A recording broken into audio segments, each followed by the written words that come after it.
¿Cuál es su salmo favorito? ¿Cuál es su salmo favorito? Para algunas personas, el Salmo 23, ¿verdad? Jehová es mi pastor, nada me faltará. Pero el Salmo 27 no se queda atrás. Jehová es mi luz y mi salvación. ¿De quién temeré? Para otras personas, es el Salmo 121, ¿verdad? Alzaré mis ojos a los montes. ¿De dónde vendrá mi socorro? Del que hizo el monte. No del monte, del que hizo el monte. Del Señor que hizo los cielos y la tierra. Pero el Salmo 91 sigue siendo el favorito de muchos. El favorito de muchas personas. Este salmo que comienza diciendo: el que habita al abrigo del Altísimo morará bajo la sombra del Omnipotente.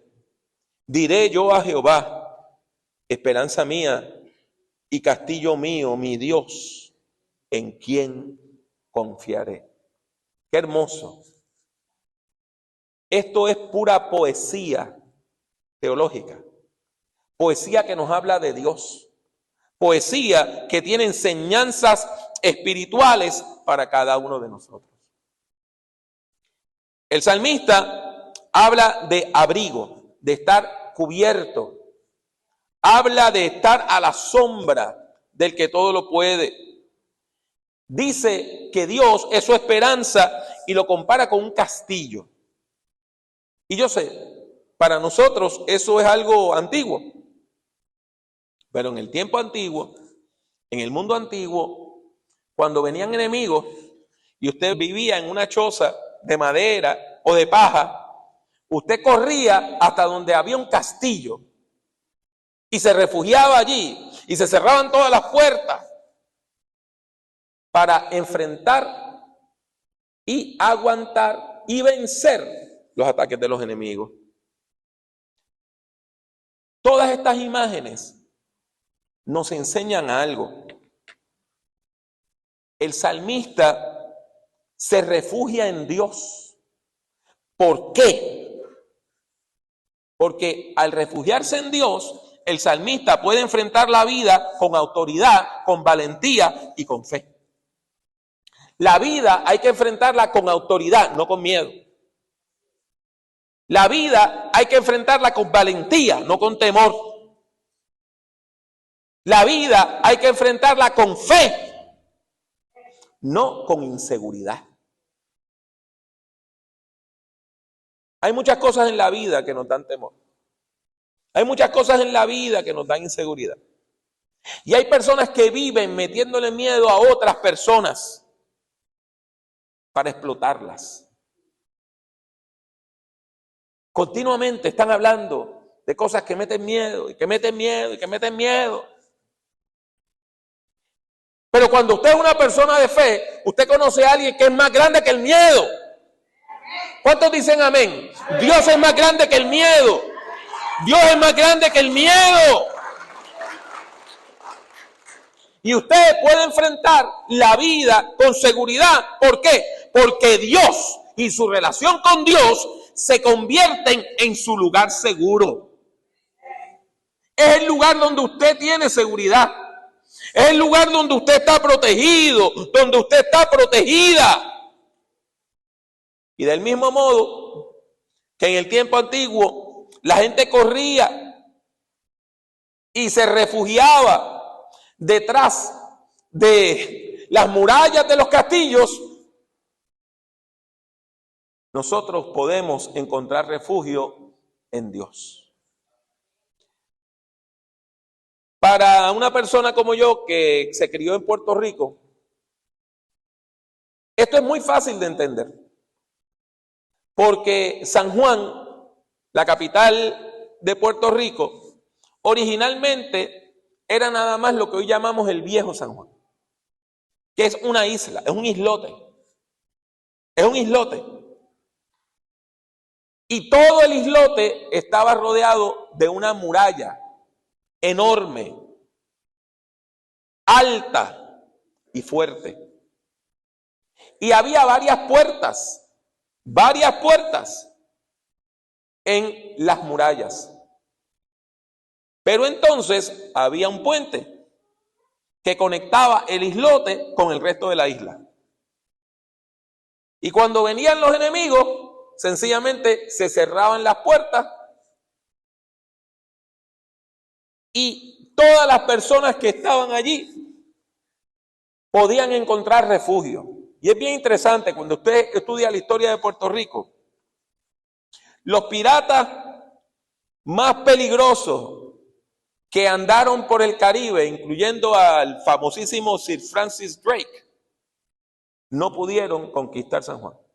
Como puertorriqueño, cuando yo leo este salmo y el texto nos dice que Dios es como un castillo, pues yo miro eso, yo imagino el viejo San Juan y veo el castillo de San Cristóbal y el Morro y la fortaleza y veo las grandes murallas y puedo comprender por qué el salmista compara a Dios con un castillo y nos provee estas imágenes tan conmovedoras de lo que es habitar a la sombra de Dios. Pero ¿cómo el salmista describe a Dios? El salmista utiliza dos nombres antiguos en hebreo para referirse a Dios. El primero es el Elión y el segundo es el Shaddai. En el hebreo antiguo, el quiere decir Dios. Entonces, el Elión quiere decir Dios altísimo. El Dios que está en lo más alto. El Dios que está en las alturas.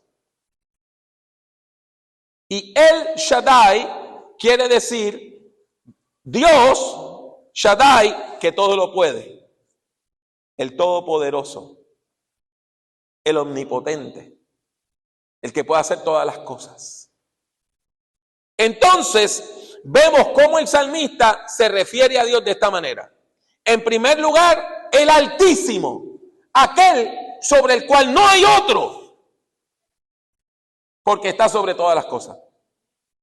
Y en segundo lugar, el Todopoderoso, una vez más, aquel sobre el cual no hay otro que tenga más poder. Esto nos muestra esa fe inquebrantable del salmista, que puede confesar a Dios como su fortaleza y su esperanza. Ahora bien, ¿por qué necesitamos de Dios? Por los peligros del camino.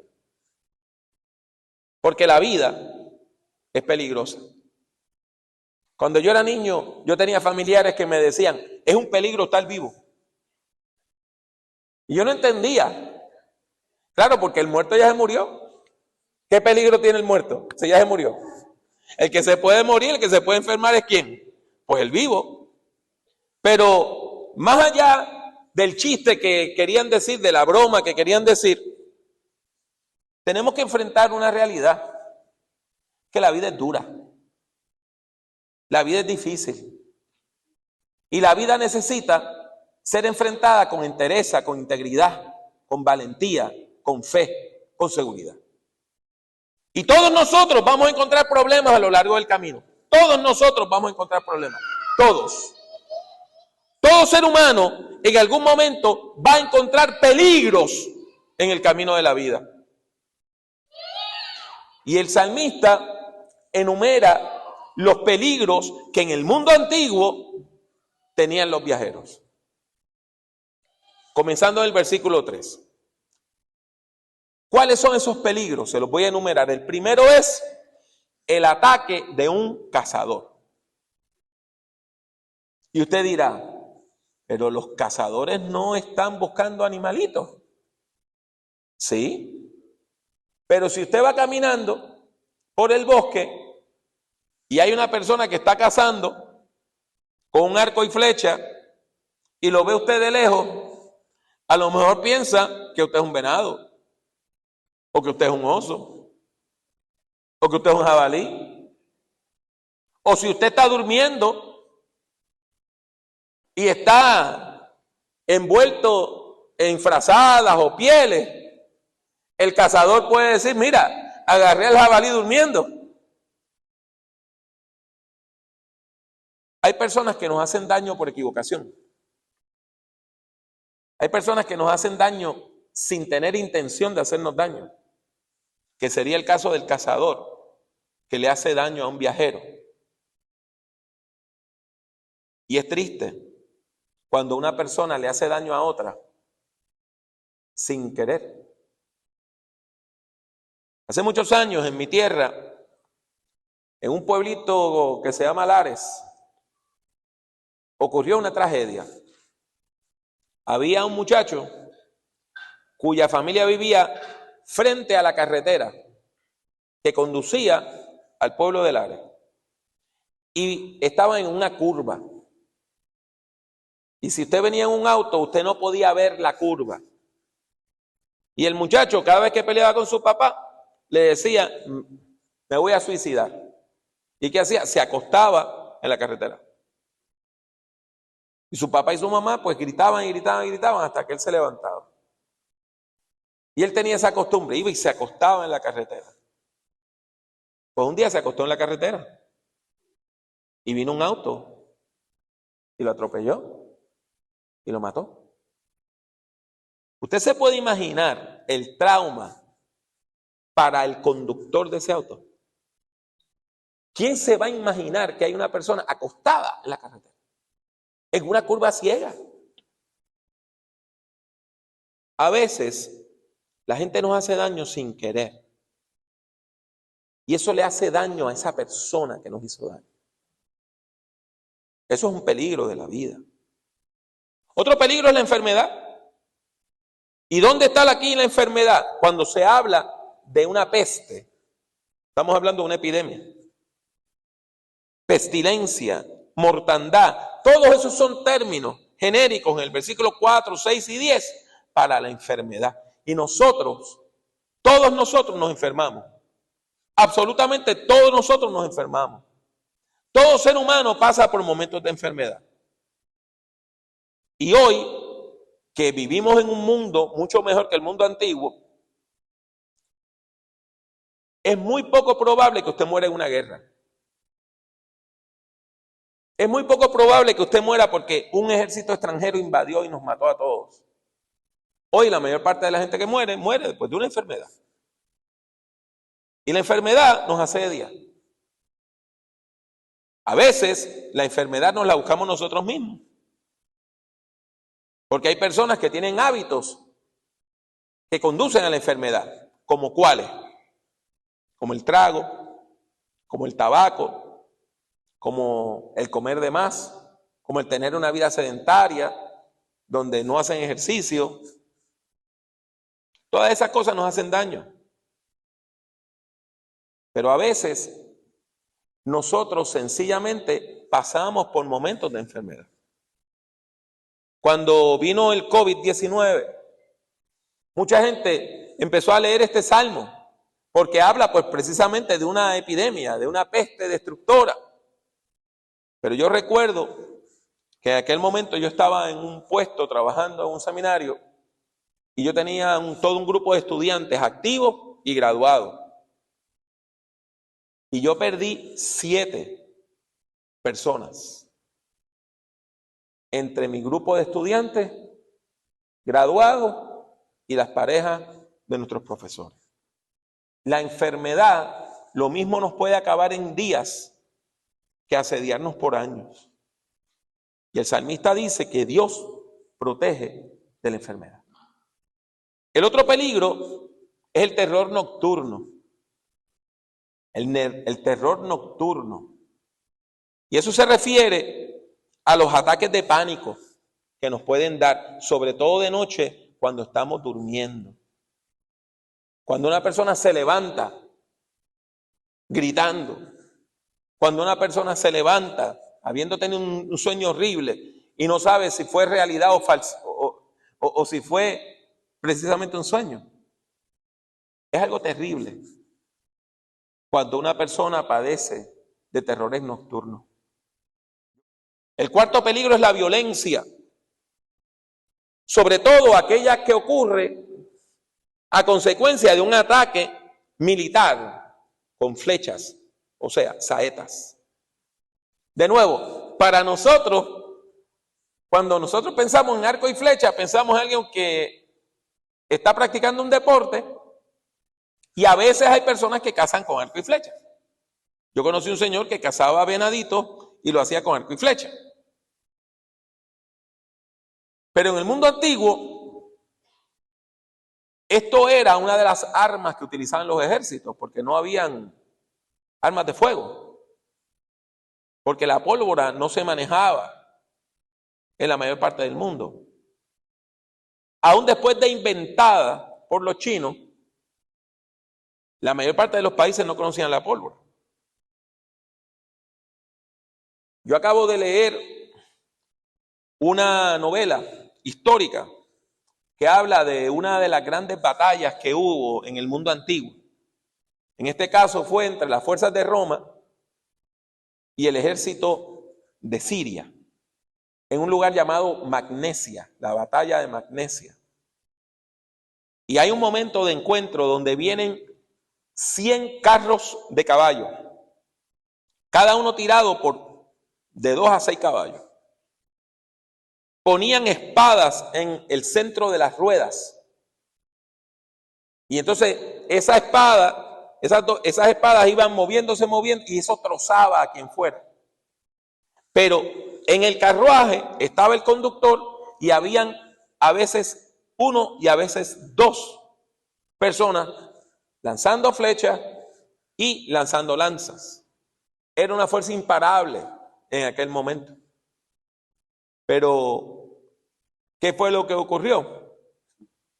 Lo que ocurrió fue que se estaban enfrentando a 1000 arqueros en primera fila y a otros 1000 arqueros en segunda fila.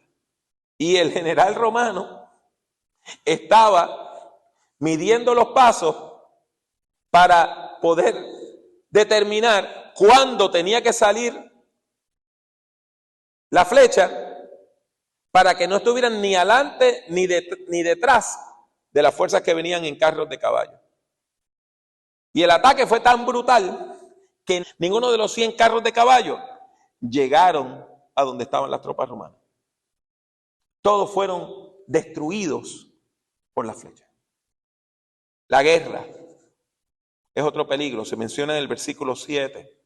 Y de nuevo, la mayor parte de nosotros nunca hemos visto una guerra en persona. Tenemos ese privilegio.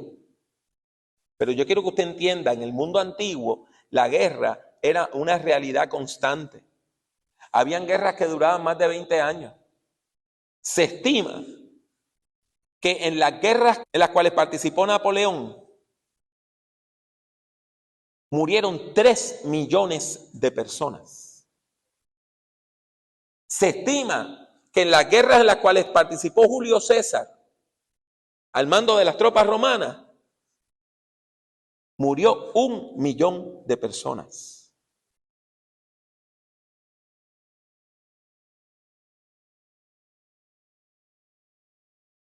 Y comparado con eso tan enorme, mire el otro peligro, los tropiezos. ¿Ve el contraste? Una cosa que venga un ejército tremendo en contra suya y otra que usted va caminando y tropezó con una piedra, tropezó con un palo y se cayó. Y nosotros a veces pensamos que los tropiezos no tienen sentido, que no son peligrosos. Pero un tropiezo puede ser terrible. ¿Y qué me dice de los animales salvajes? Que es la próxima en esta lista de peligros. Y se habla en particular de los reptiles. Se habla en particular de los reptiles. Nosotros vivimos en un mundo donde estamos protegidos de los animales salvajes. No es como en el mundo antiguo. Usted no espera salir de su casa y encontrarse un jabalí que venga a cornearle a usted. Sin embargo, sigue siendo un peligro cuando nosotros nos enfrentamos a animales salvajes. Todos estos peligros El ataque de un cazador, la enfermedad, el terror nocturno, la violencia, la guerra, los tropiezos y los ataques de animales salvajes son ejemplos de los peligros que nosotros encontramos en la vida.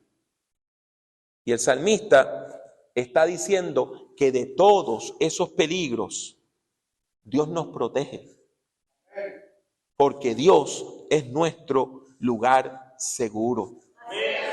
Y el Dios que es nuestro lugar seguro también nos provee un camino seguro.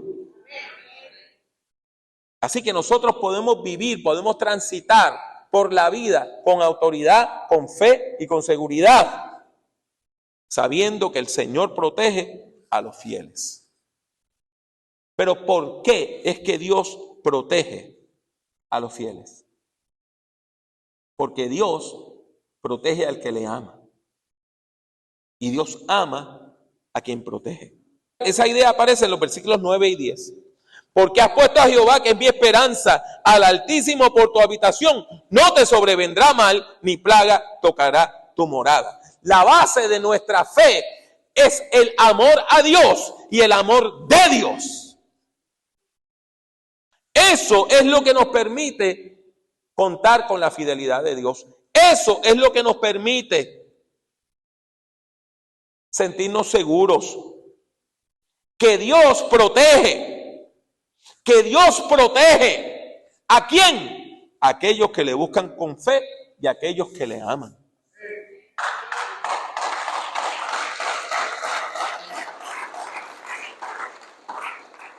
Y usted dirá, ¿y por qué Dios no protege absolutamente a todo el mundo y ya?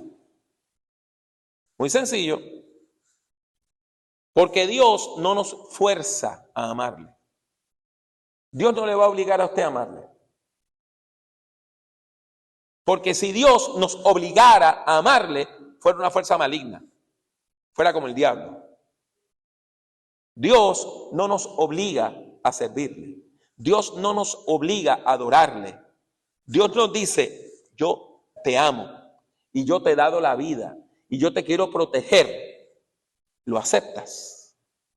Dios nos da su amor y lo único que desea es que nosotros le respondamos con amor. Entonces podemos gozar de su fidelidad. Entonces podemos gozar de su cuidado. Entonces podemos estar seguros que no nos sobrevendrá mal, ni plaga tocará nuestra morada. Y tiene que quedar claro que en la vida usted siempre va a tener problemas. Tanto que el salmista está diciendo que usted puede tener 1000 problemas a su izquierda y 10,000 a su derecha. Y usted me dirá, pero la gente que tiene mucho dinero no tiene problemas. Eso pensamos, los que no tenemos dinero, pensamos que los que tienen dinero nunca tienen problemas.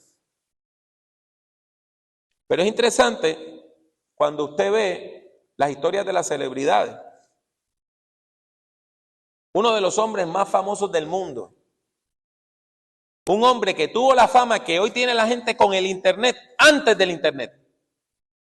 Como Michael Jackson. ¿Y cómo murió Michael Jackson?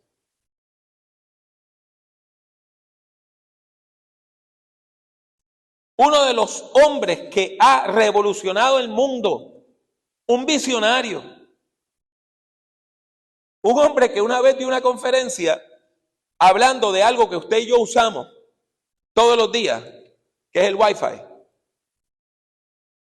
Steve Jobs. Él dijo, yo lo que quiero es que usted pueda tener un aparatico que se comunique con una onda de radio y que usted pueda acceder al internet y viajar el mundo y conocer de todo y tener toda esta información en un aparato que no tenga cables. Y la gente se echó a reír de él. Ese hombre cambió el mundo. Y después encontró que antes de llegar a la vejez, cuando estaba en su momento de mayor éxito, le dio el peor cáncer que usted puede tener, que es el cáncer del páncreas. Y todos sus millones de dólares no le dieron salud. Todos los seres humanos enfrentamos problemas. ¿Cuál es la diferencia de la gente de fe? Que la gente de fe sabe que Dios es más grande que los problemas. Amén. Y la gente de fe sabe que los problemas no cancelan la misericordia de Dios. Porque Dios está encima del problema. Usted y yo vamos a enfrentar problemas. Usted y yo vamos a enfrentar problemas. Pero Dios es más grande que el problema.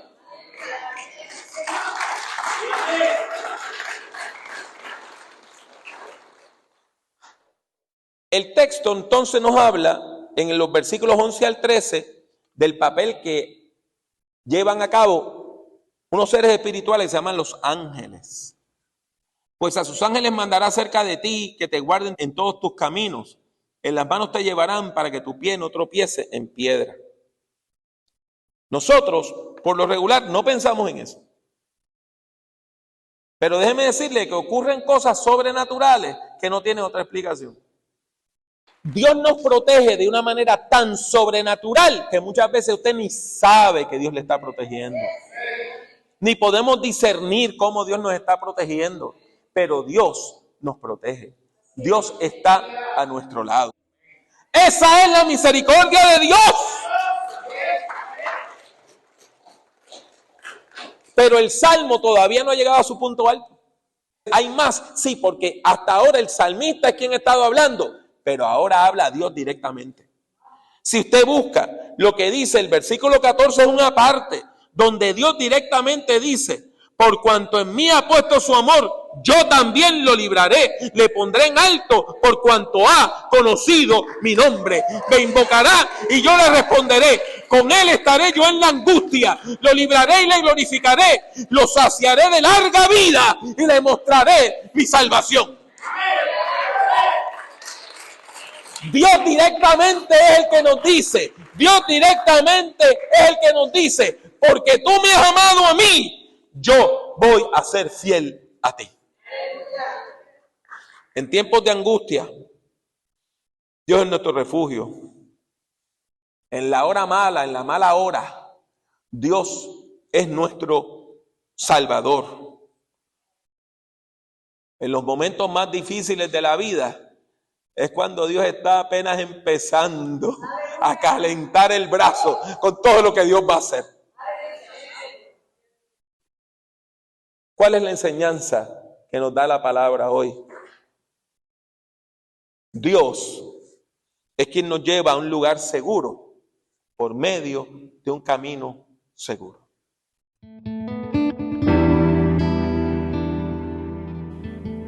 Gracias por escuchar Prediquemos. Puede encontrar otros escritos, audios y videos del Dr. Jiménez en su página personal www.drpablojimenez.com. Siga al Dr. Jiménez en Twitter, Instagram y YouTube. Sintonice Prediquemos y comparta nuestros enlaces con sus amistades. Que Dios le bendiga mucho y que Dios le bendiga siempre.